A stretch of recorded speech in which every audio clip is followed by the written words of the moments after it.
നമസ്കാരം. കേരളത്തിൽ വലിയൊരു ഉരുൾപൊട്ടലുണ്ടായി. നമ്മൾ ഒരുപാട് സഹോദരങ്ങളുടെ ജീവൻ നഷ്ടപ്പെട്ടു. കുറേ ആളുകളുടെ വീടും ജീവിതമാർഗവും ഒക്കെ നഷ്ടപ്പെട്ടു.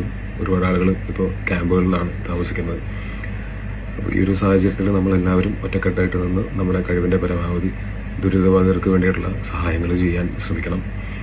അത് മുഖ്യമന്ത്രിയുടെ ദുരിതാശ്വാസ ഫണ്ടിലേക്ക് പൈസ കൊടുത്തുകൊണ്ടാവാം, അല്ലെങ്കിൽ മറ്റ് സന്നദ്ധ സംഘടനകൾ വഴി ചെയ്തുകൊണ്ടാവാം, അതുമല്ലെങ്കിൽ നേരിട്ട് ഓരോ ക്യാമ്പുകളിലേക്കും വേണ്ട സാധനങ്ങൾ മേടിച്ചു കൊടുത്തും ആവാം.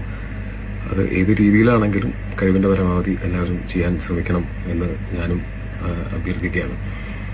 ഒപ്പം ഇത് ഒരു കുറച്ച് ദിവസങ്ങൾ മാത്രം നീണ്ടു നിൽക്കുന്ന ഒരു പ്രോസസ് ആയിരിക്കില്ല, കുറെ നാളുകൾ നീണ്ടു നിൽക്കുന്ന ഒരു പ്രോസസ് ആയിരിക്കും. രക്ഷാപ്രവർത്തനം എല്ലാം കഴിഞ്ഞ് രക്ഷപ്പെട്ട ആളുകൾ ക്യാമ്പുകളിൽ നിന്ന് എപ്പോഴാണോ അവരെ പുനരധിവസിപ്പിക്കാനായിട്ട് ഉള്ള ഒരു സമയം ആവുന്നത്, ആ സമയത്ത്